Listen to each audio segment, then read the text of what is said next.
കോടതിയിലേക്ക് കൊണ്ടുപോകുമെന്നുള്ളതാണ് അറിയുന്നത്. അതെ, അല്ല അതാണ് ഞങ്ങൾ ചോദിക്കുന്നത്. സാധാരണ സ്റ്റേഷൻ പ്രൊസീജിയർ ഉണ്ട്. സാധാരണ ഒരു പ്രതിയെ അവരെ വീട്ടിൽ നിന്നോ ബന്ധു വിട്ടെന്നോ അറസ്റ്റ് ചെയ്താൽ നേരെ സ്റ്റേഷനിൽ കൊണ്ടുവന്ന് അറസ്റ്റ് രേഖപ്പെടുത്തി ഇവിടുത്തെ തൊട്ടടുത്തുള്ള ഗവൺമെൻറ് ഹോസ്പിറ്റലിൽ പോയിട്ടാണ് വൈദ്യപരിശോധന നടത്തുക. അതിനുശേഷമാണ് അവരെ കോടതിയിൽ ഹാജരാക്കുക. അപ്പോൾ ഇതൊന്നും ചെയ്യാതെ സ്വകാര്യ വാഹനത്തിൽ പോകുന്നു, അവരെ വീട്ടിൽ നിന്ന് അറസ്റ്റ് ചെയ്യുന്നു, പത്രമാധ്യമങ്ങൾ അറിയിക്കുന്നില്ല, നമ്മൾ പോലീസ് സംവിധാനങ്ങളോട് ചോദിക്കുന്ന സമയത്ത് അവർക്ക് ആരും അതിന് മറുപടി പറയുന്നില്ല. ഇപ്പോൾ ഞങ്ങൾ മനസ്സിലാക്കുന്നത് കൊയിലാണ്ടി താലൂക്ക് ഹോസ്പിറ്റലിൽ വെച്ച് അവരെ വൈദ്യപരിശോധന നടത്തി നേരെ കുന്നമംഗലം കോടതിയിൽ ഹാജരാക്കാണ്. ഇത് ഞങ്ങൾ സംശയിക്കുന്നത് ഇവർക്ക് ജാമ്യം കിട്ടാനുള്ള സാഹചര്യം പോലീസ് ഒരുക്കി കൊടുക്കുന്നു എന്നുള്ളത്. അതുകൊണ്ടാണല്ലോ സ്വകാര്യ വാഹനത്തിൽ ഇവർ ആരാണ് VIP ഒന്നുമല്ലല്ലോ. അപ്പം അങ്ങനെ പോലീസ് ഇവർക്ക് ജാമ്യം കൊടുക്കാനുള്ള സാഹചര്യം ഒരുക്കുകയാണെങ്കിൽ അതിശക്തമായ സമരങ്ങൾക്ക് പോലീസ് കാണേണ്ടി വരും. ഈ കേസ് എടുത്തിട്ട് പിന്നെയും വൈകിട്ടാണ് അറസ്റ്റൊക്കെ രേഖപ്പെടുത്തുക. അപ്പോൾ ഇതിനോടകം തന്നെ തെളിവൊക്കെ നശിപ്പിക്കപ്പെടാനുള്ള സാഹചര്യം കൂടി ഉണ്ടാകും.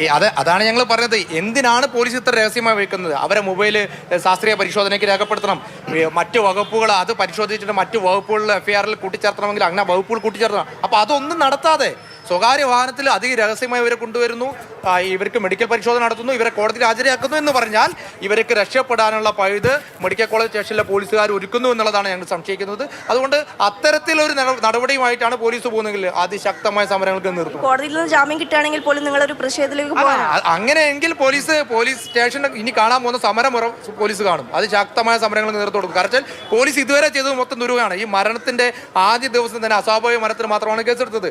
പ്രതിഷേധം ശക്തമായി പത്രമാധ്യമങ്ങളടക്കമുള്ളവർ ചർച്ച ചെയ്യപ്പെട്ടപ്പോഴാണ് പ്രേരണ കുറ്റത്തിന് കേസെടുത്തിട്ടുള്ളത്. ഇപ്പൊ പോലീസ് അതിനുശേഷം അതിരഹസ്യമായി സ്വകാര്യ വാഹനത്തിൽ ഇവരെ കൊണ്ടുവരാണ്. എന്തിന്റെ ആവശ്യമാണ്? അപ്പോൾ ഇതിൽ ഞങ്ങൾ തുടക്കം മുതൽ പറഞ്ഞത് ഇവരെ രക്ഷപ്പെടാനുള്ള സാഹചര്യം പോലീസ് ഒരുക്കുന്നു. അങ്ങനെ ഒരു സാഹചര്യം ഉണ്ടായാൽ അതിശക്തമായ സമര പരിപാടികൾ ഞങ്ങൾ നിർത്തുന്നു. സാമൂഹ്യ മാധ്യമം വഴി ഒരു ലൈംഗികാതിക്രമ ആരോപണമൊക്കെ ഉന്നയിച്ച് അതിൽ പ്രതിയായ ഒരു സ്ത്രീ, അവരെ എന്തിനാണ് ഇത്തരത്തിലുള്ള സൗകര്യങ്ങളൊക്കെ ഏർപ്പെടുത്തിക്കൊണ്ട് രഹസ്യമായി അറസ്റ്റ് ചെയ്യുന്നത് എന്നുള്ളതൊക്കെയാണ് BJPയുടെ കൗൺസിലറൊക്കെ ഉന്നയിക്കുന്നത്. ഏതായാലും BJPയുടെ രാഷ്ട്രീയമായിട്ടുള്ള ഒരു ആരോപണമായിരിക്കാം. പക്ഷേ പോലീസിനെ സംബന്ധിച്ച് അവിടുത്തെ സാഹചര്യങ്ങൾ പരിശോധിക്കേണ്ടി തന്നെ വരും. പ്രത്യേകിച്ച് ജനരോഷം വളരെ പ്രധാനപ്പെട്ടതാണ്. സമൂഹത്തിൻ്റെ സൊസൈറ്റിയുടെ വലിയൊരു അറ്റൻഷൻ കിട്ടിയ ഒരു ഹീനകൃത്യമായി പോയി, ഒരു യുവാവിൻ്റെ ആത്മഹത്യയായിപ്പോയി. അതുകൊണ്ട് വലിയ തോതിൽ പല കോണുകളിൽ നിന്നും പ്രതിഷേധം ഉയർന്നു. പോലീസിനെതിരെ രോഷമുണ്ടായി. പ്രതിയായിട്ടുള്ള ഷിംജിതയ്ക്കെതിരെ വലിയ രോഷപ്രകടനം, സൈബർ അറ്റാക്ക് സോഷ്യൽ മീഡിയയിലൂടെ ഉണ്ടായി. അപ്പോൾ ഒരു അറസ്റ്റിലേക്ക് പൊതുമധ്യത്തിലേക്ക് കൊണ്ടുവന്നാൽ ഉണ്ടാകാവുന്ന ജനരോഷവും ഏതെങ്കിലും തരത്തിലുള്ള കയ്യേറ്റമോ ഒക്കെ ഉണ്ടാകുമോ എന്നൊക്കെ ഭയത്താലായിരിക്കണം പോലീസ് അങ്ങനെ ഒരു കരുതൽ സ്വീകരിച്ചിരിക്കുക.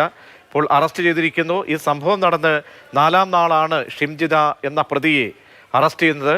സ്വാഭാവികമായും അഞ്ജന ഇനിയിപ്പോൾ മജിസ്ട്രേറ്റിൻ്റെ മുന്നിലേക്കോ അല്ലെങ്കിൽ കോടതിയിലേക്കോ കൊണ്ടുപോകുമ്പോൾ പ്രതിഭാഗം അഭിഭാഷകൻ പ്രതിക്ക് വേണ്ടി എന്തായാലും പറയുക, മുൻ ക്രിമിനൽ പശ്ചാത്തലമൊന്നും ഇല്ലാത്തയാളാണ്, സ്ത്രീയാണ്, പ്രായം വളരെ പ്രധാനപ്പെട്ടതാണ്.